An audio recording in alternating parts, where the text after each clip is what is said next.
There's a world out there, it's a digital maze where dollars move in mysterious ways. Complex systems, rules, and regulations. The payments professor sparks revelations. No need to... Hey everybody, Payments Professor here, and welcome to a special edition of the Payments Podium. We are wrapping up 2024, and to wrap up 2024, we're going to do a look back. And I've got three, I got to say, special. I mean, they're special, but they're special to me too, guests on today. And I'm going to let them introduce themselves. Let's start with Mr. Joe Casali. Who are you? What are you doing here? Hi, I'm Joe Casali. I've been in payments for a very long time. I'm kind of just getting my feet under me as far as I have opinions, and I think they matter. I run the Wrestling Payments Podcast. We are growing an audience, and it really is a combination of me being a fan of professional wrestling and payments. And so many times you have to wrestle with a payments topic. Thought it was a good name. Thanks. All right, Joe. Well, we'll be wrestling with some topics today. Next, Peter Tapling, also known affectionately as PTap. There you go. Hey, thanks for having me, Peter Tapling, PTap Advisory. My little one-liner is I do technology translation.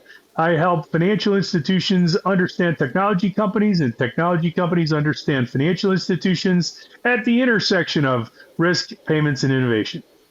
Well, I'm looking forward to you helping all of us understand what happened in the world of electronic payments and fintech overall. But our final guest on here, he tries to keep things secret and confidential, but we know him as Tedd Huff. Thanks, everybody. Hey, Tedd Huff here. I'm the founder of Fintech Confidential and an advisory firm called Bullier. And man, I'm excited to dive into these topics. This has been a really, really crazy year and lots of things going on, lots of great conversations, and lots of things happening even at the last minute. So I'm looking forward to chatting about that today. Well, okay, how about I let you get us started then? Because I know we had a little conversation, full transparency out there, people. A lot of things I like to do unscripted, so you get real raw reactions, and you're going to get some real raw reactions. But Tedd, is like, as we're getting ready to start filming, he comes up with some great ideas and topics of what happened in 2024. So why don't you kick us off, Tedd? What's the burning desire topic you want to talk about from 2024? I think for this audience and this group here, the thing that I would want to hit on first is really look at what the and you guys are going to get mad at me for this, but the real-time payments type arena area has been looking like this year. We've seen a lot of growth and a lot of changes, but I wanted to hit on by the numbers. Where is the money going? How many people are using it? And of course, I didn't just make these numbers up. Probably would have been more fun that way. But using press releases and all these other different things, whether it's Zelle versus Venmo versus Cash App, FedNow, RTP, how are they all stacking up by the numbers? And I think I'm dying with anticipation, like waiting for Christmas morning. What numbers do you got? Because I got numbers too. Let's see some numbers.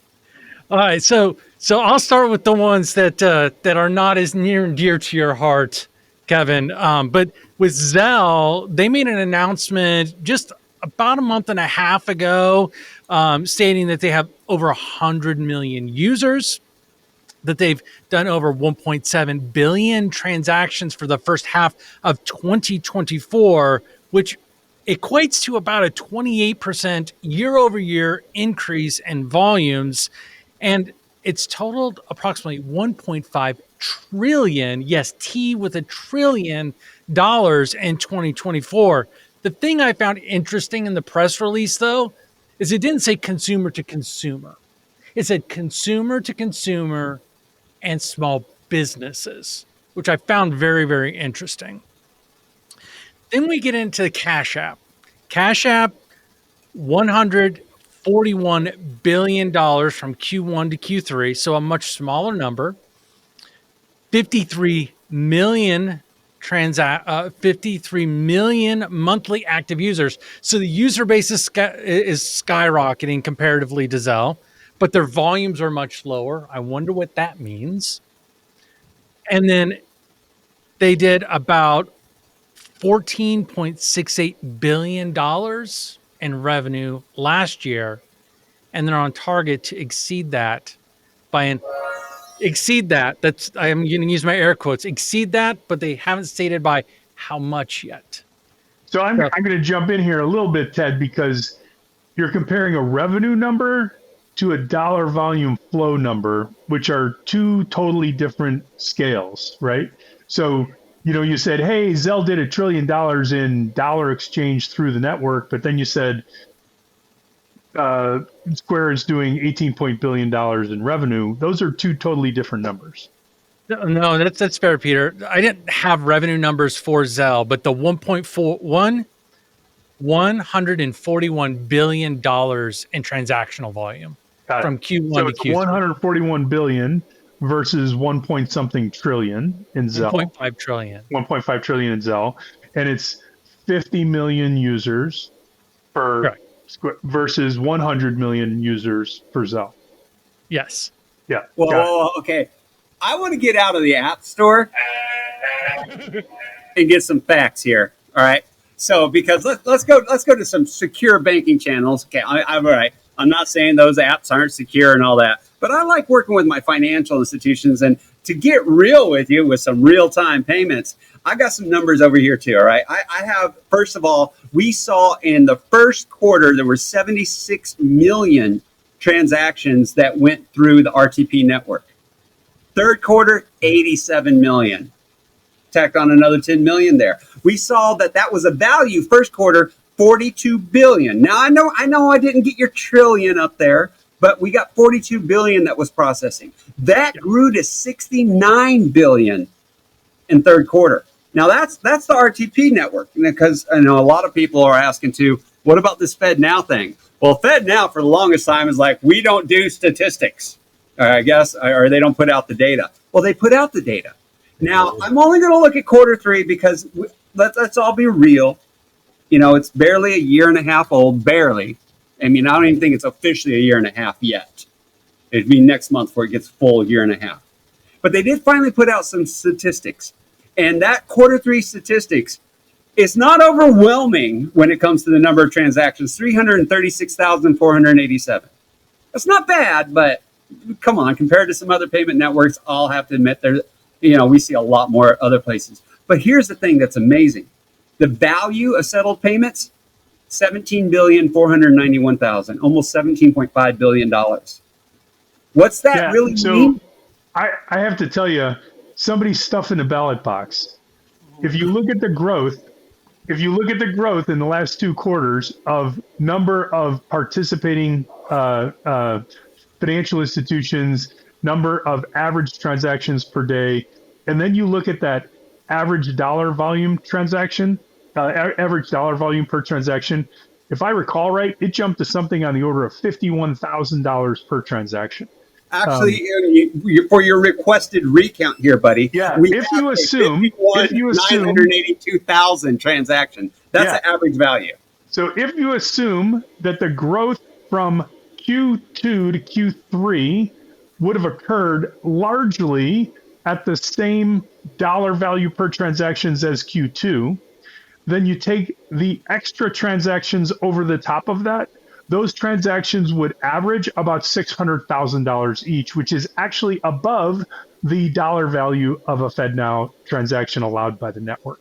So here's what I expect. I don't think anything nefarious is going on. I think what's happened is they've onboarded some probably governmental entities that are moving large amounts of money, balance sheet transfers, things like this. I think there might be some stacking of transactions. They got to move $1 billion, so they do two 500 million, a bunch of $500,000 transactions. But the bottom line is volume is good, meaning more volume is better than lower volume. Higher dollar volume is better than lower dollar volume. Peter, what if? Sorry, Joe, go. FedNow, It's like at the very bottom of the chart. I mean, it's just started, so you can't really. I don't think you can put a lot of emphasis on it. They doubled their volume from 2 quarters ago. They tripled their volume from 2 quarters ago. They doubled it in the last quarter. So it's nefarious. Hey, no. I don't think they're nefarious. I want to go on record. I don't think anything nefarious is going on. And numbers moving up and to the right are good. But to Joe's point, they don't even show up like the tick mark on a Cartesian coordinate graph. Right. Okay, I agree because there's just, they haven't been around long enough. But I want to point out something from what I know from my sources. And, I do actually also work for a fintech provider. And there is a story behind that average dollar value, that average value of $51,982,001. Don't forget that 1 cent. And it is actually, we're seeing this in the loan category. This is for the disbursement of loans going out there. So there's some segments that are using it for some states, I really should say, that are using it in real estate, and it's heavily into auto loans. And I mean, go look at the average price of a new car nowadays. It suddenly explains things. Yeah, well, and that explains my observation, which is you can't go from an average per transaction of 250 to 3,000 to 50,000 without having some $200,000, $300,000, $400,000 payments. And they did jump from $3,153.91 to that 51,000 mark. I mean, that was an eye catcher. Yeah. Can we go back to Tedd's observation for a second? So, as I think of FedNow and even RTP, it's a solution that works. But from the Cash App, Venmo, Zelle perspective, everyday people use that every day. And even when you sneak into the small business, I have an accountant. The people ask, can I pay you with Zelle? Can I pay you with Venmo? Those are the small business transactions. Are they clicking the little box that says it's a business transaction? I don't know, but is it an ease of access thing? How hard, if I wanted to send a FedNow right now, how easy would that be to do? First of all, you got to find one of the 10 financial institutions that will actually offer a product to send. There's over 1,200 that are on there, but offering There's a product. 1,200 that are on there. There's probably 150 that signed the document that said, I send. I'm going to bet, I will go on record as saying, all of the banks that sign the document that says I send do not have products that enable anyone to send. I can't argue with you on that one. There's a lot of truth in that. The senders are coming, but they're not all there yet. I know.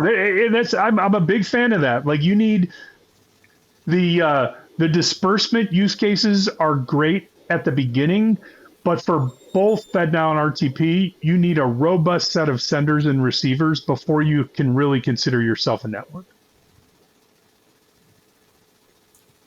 This is true, but they're out there. I just say go to Robinhood or go bet. If you want to go bet, there's a good chance you're going to be doing a FedNow, if not an RTP transaction. Especially if you want to bet now, which Yeah. No, yeah, and those are good. I thought I would start with the one that would be the most triggering one for everybody today. So, well, you did good. You definitely did Kevin, good. Gee, Kevin, this is a quiet group. I'm not sure you'll be able to fill a half an hour. Well, that's just one topic. Actually, let's move on to another topic, because I know another topic is I look at things like the FTC. I look at things like the CFPB and what they've done this year, and that gets my attention. So, Peter, what about you? What's a topic in that area that has gotten your attention this year? Well, we've been talking through most of the year about 1033, the Rule 1033. Those of you who don't know, Rule 1033, Section 1033 of the Dodd-Frank Act requires covered entities, essentially financial institutions and payment providers, to make information available at a consumer's request. We've been following that rule for a while. The rule came out, shocker, just around Money 2020, so there could be a big splash announcement. The day of the announcement, there was a lawsuit against the rule. I mean, my reaction to this is, I think most larger financial institutions are already going down this path anyway. The rule would be good because they know what the guardrails are, but they're going out and they're building API-enabled services no matter what. The smaller financial institutions will be at the far end of the long tail in any case, and they're going to be dragged along by their providers. The people who are really at risk are the financial institutions in the middle of that asset value, because those are the people that if they make a choice to integrate or to enable API-based services solely for compliance purposes, they're going to miss a massive opportunity to provide services to businesses and consumers the way they want them. And the example that I love to give, if we can use brand names, is financial institutions hate that their customers go to Rocket Mortgage to get a mortgage. Why do customers do that? They do it because it's really easy. Guess what? With 1033 fully implemented, you could do that at your FI, and it could be really easy. I'm with you. I've heard a lot of people say 1033, I don't want to deal with it. I'm going, no, this is a case where I think the CFPB has done something very positive that is going to truly help a consumer, like their directive is, to help and protect the consumer. So I'm with you. I think it opens up the doors, the floodgates in many ways to allow for more innovation, especially for fintechs to be able to get involved and have those partnerships with the financial institutions. I think one of the big reasons why we're hearing the criticisms, the challenges, the lawsuit really is a couple different pieces, right? One is fear of loss of market share in specific areas. Two is they're not quite sure how they're going to secure, and I'm using air quotes, secure all of the information. And when I say that, I'm not just meaning from bad actors getting access to it, but how do they make sure not to give all the information? How do they give just enough to make that they get across that rule line? They can't figure out how to securely do that. And then lastly, now they're going to add additional headcount, possibly additional policies and procedures to manage all the compliance burdens. So I think what we've seen so far is that knee-jerk reaction to this is something new. I haven't had time to figure out what it means for me in the way that it was presented. And so this happens with everything. And I do think it's a positive direction. I do think we're going to get there. I'm really curious to see how this impacts aggregators of data like this out in the marketplace. Does this give them extra powder, or does this just take away the bullets? Yeah. And I'm really curious to see how that happens. We need to, I do think we need to separate the direction, which I think we all agree is positive, with the rule. Personal opinion, I think the rule was rushed out. I think that there's a lot of empty space in that rule about how things are actually going to work. The lawsuit from the financial institutions points out, Ted, as you rightly identified, concerns over access controls and things like that, but also liability. When anything goes wrong with any of these transactions, who is the customer going to call? They're going to call the financial institution. And so, for FIs, I think these services are a good thing. Companies that have API driven their businesses have been in business for a really long time. You brought up one of them at the beginning of the conversation, and they've done it safely and they've done it profitably. I believe banks can do it safely and profitably as well. We need to figure out how that's going to work. Well, it's just open banking. I mean, to me, this is all it is. It's just open banking. We're following suit with what's been happening in Europe, and now we're making sure that it's possible here. But you talk timing. I'm also curious. The timing to me felt like it was rushed. Is it something that they wanted to do before the election? And is it going to even stick? I mean, we already got the lawsuits that are in place, ready to be filed. Like you pointed out, day one. Not only that, one of my lawyer friends even pointed out they also filed it in a state where they know they've got the best chance for it to get attention and most likely win, let's just say. Get heard, yeah. District, yeah. So, yeah, there's a lot of questionable things about that one. Can I put the brakes a little? Please do. I agree. Joe, the voice of reason. I agree. Open banking, great idea, great concept. The thing I can relate this to is PSD2 over in Europe. You're going where I was thinking. But they have also GDPR and there's many institutions. You bring it to the U.S. Community banks. We didn't. They got a pandemic thrown at them. Then everyone wanted to stay at home. Then we've been jumping on them and said, hey, faster payments, you got to do faster payments. It's the latest and greatest. And now you're throwing, and now you're going to open up all your systems to maybe regulated, maybe unregulated organizations. It's a lot. It's a lot. And the idea that they rely on their vendors to do stuff. I once worked on a problem with RTP, and it worked. It worked at the institution. The people at the institution had no idea how it worked. They didn't know it settled instantly. They didn't know where to find a report. So great, their cores are going to turn this open banking system on. They're not going to know what's happening or why it's happening, or why are they getting so many phone calls because someone lost their data and now they're out the money. It's a lot. Joe, I think you brought up a good point about the EU, right? So you mentioned they've got GDPR, they got PSD2, they're getting ready, they're actually in process of launching PSD3 and already talking about PSD4. So that just keeps going. But my point by making that statement is that they still haven't figured out how to get it to work the way that they want it to over there. So is it this like panacea of all the great information and we can all have access and we can all have the right to forget and all this other fun stuff? No, but if it can do what Peter was talking about by making the experiences better, and if that means that the vendors and the providers that these community banks are using have to step up so that they don't lose more of that business for these community banks, because there are, and I had the opportunity this year to speak with a lot of really good community banks, and there are more than I'm actually highly amazed by the number of community banks that are saying, I'm tired of all these legacy core systems. I'm tired of all the restrictions. I'm tired of waiting for you to do this stuff. Preach it. So there's so many that have done that we're starting to see the technical transformations happen. And I know, Peter, you've been seeing this too. Yeah. These technical transformations.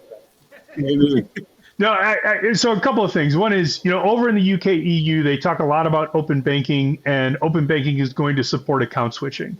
And so I talk to a lot of community financial institutions at events, and they're like, oh my gosh, 1033 is terrible. It's account switching. People are going to steal customers from my bank.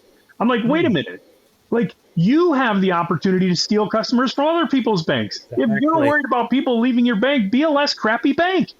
Right? So these are opportunities. Brother Peter, you take it too. Preach it. Be a less crappy bank. That's got probably the quote of the podcast already. But I got to say, something else to go along with that, as far as CFPB action, that ties right to it, is we're going to see more fintech regulation. We've been talking about it's coming. And Peter, I know you and I have been of the same mind. It's scary to say that when it comes to how we talk about how regulation happens in the U.S. And that is, we are a reactive environment. We usually have to have a data breach. Somebody loses a lot of money. Something bad usually happens before we do something. Where this is a case is, I think the CFPB was proactive. With 1033, maybe a little bit too proactive. But the fact then that they follow a month later where they're saying, hey, people like Apple, basically fintechs processing X amount of dollars, we're now going to have you held to certain requirements as well.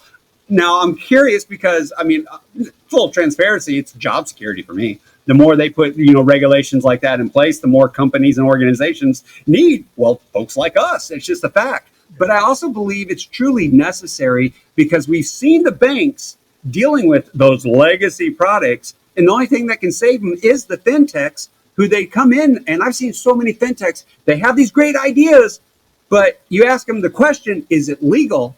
And they'll be like, I don't know. That's a second order problem. We got to get to market first. I got to get my Series B, baby. Oh my goodness. Oh, Ted's heard this before. Just a couple times here or there. Yeah, I think, yes, I am a fan of saying regulation follows innovation. And I think that's a good thing. We do not want the regulators at the pointy end of the spear regulating stuff where the industry hasn't figured out how it's actually going to work, right? I think that if you spoke with many of the larger fintechs, their immediate argument would be, we're already regulated, right? We're already a money services business. We already have to work with our financial partners, whatever. Okay, whatever your position on that argument is, I do agree that some level of clarity on the rules of the road for them is a good thing, right? And so, yes, is that progress? We'll find out. We'll find out how much of a heavy hand they have. That is one rule that I think will be drastically affected by the change in administration, probably more so than 1033. And when you say they move proactively on 1033, it is Section 1033 of the Dodd-Frank Act, which passed in 2009. Well, okay, they amended and added to it. They acted quickly to put amendments to it. But you're correct. Well, I don't remember when that came out. 2009, 2024. That is governmentally pretty fast. Is that? Okay, well, talking about governmental records fast, this podcast has gone in record time. We've only been able to cover a couple of subjects. One thing I do want to get before we close out, though, is how about I give you guys a quick lightning round just to give your recap, your thoughts on 2024, what happened in electronic payments. Mr. Huff, Fintech Confidential, 60 seconds on the clock. Let's hear what you've got to say. Well, this year's been crazy when it comes to banking as a service. The question is it a dead man walking or is it a phoenix rising? I honestly believe it's a phoenix rising. I think a lot of the things we just talked about around the regulatory environment, although we've had some massive slaps on the wrist, I'll call them, and a handful of technical failures, what it's done is taught us what not to do so we don't have to do it again. I think that's the number one piece. Second piece is I think we're going to start seeing more and more discussions, especially with the change in administration, as well as a handful of other things. I think we're going to see a lot more being talked about around blockchain and a stable coin for global access to cash flow. And I think in the U.S., we're going to see regulatory environment open up a little bit for us to start testing that a little bit more. Those are my two big things that I saw this year, and I'm starting to think, what is that going to mean for us next year? Oh, well, you did it in 61 seconds, so we'll say you were within your time barriers. We're going to have a part 2 to talk about next year. That's coming up. Mr. Tapling, what about you? Let's put 60 seconds on the clock for you. Your thoughts of 2024. So I would say +1 to what Ted said. I think banking as a service is a phoenix rising. If you go back to kind of the Gartner hype cycle, we were in the trough of disillusionment this year, and I think we're going to hit the plateau of productivity in the next year or two. Financial institutions need fintech partners. A community financial institution that has 200,000 customers cannot build a product to serve a nation. The fintech partner can. So that's on that one. On crypto, the U.S. is screwing it up. For the U.S. to do nothing regulatorily and close its eyes and say, oh, well, we're not going to regulate it, therefore it's not happening, is ridiculous. It is a global phenomenon. Over in Europe, they've come out with the market rule. I don't know what the acronym is, and I don't want to use my 60 seconds, but it's MICAR. But once you've seen that regulation come into place and the fintechs and the banks know that they have guardrails, there's a rush to build products. And so I think we would serve ourselves well to look forward to that. And the last one is, I hope I didn't burn my time. We've learned that financial institutions are terrible at building faster payments products. They need to partner with service providers that are going to build those products. All right. I like it. That's some really good stuff. Now, he's always wrestling with payments. What ideas you've been wrestling with, Joe, that you want to share with us in closing here? That is a good segue because I am wrestling with AI. I thought AI, it went into the age of AI now. I can't believe it didn't come up. But for what? What we got part 2 coming. Is it doing? A lot of. Let me ask AI a question. Great. I'm not seeing the implementation of AI solutions. Maybe I'm just not seeing them. The other big thing that you guys touched on a little bit, and this was a problem from the moment we were talking about it on the Faster Payments Task Force, cross-border faster payments. Same problem as digital and crypto. The laws of different countries are the laws of different countries. You can't cross the barrier from one law to another law. So international crypto, I mean, yeah, crypto is international until you have a law problem and which jurisdiction is it in? Cross-border, RTP did this big exercise. We're going to do cross-border payments. Hey, we did it. It works. But there's some legal issues that we're not going to do it. So I'm saving my time for later. All right. Well, thank you, guys. I am Kevin Olson, Payments Professor. These are my friends right here. Go check out Tedd Huff, Fintech Confidential. PTap Consulting, PTap Consulting. If you need any help, like he said, he makes this stuff understandable. And if you're wrestling with payments, well, then you should be listening to Wrestling with Payments over at Niche with Joe Casali. We're going to have a part 2 to this where we're going to discuss the future of payments. So make sure you're subscribing, doing what you can, leave us some messages, and we'll see you in the next episode. But for now, class dismissed. There's a world out there, it's a digital maze where dollars move in mysterious ways. Complex systems, rules, and regulations. The payments professor sparks revolution.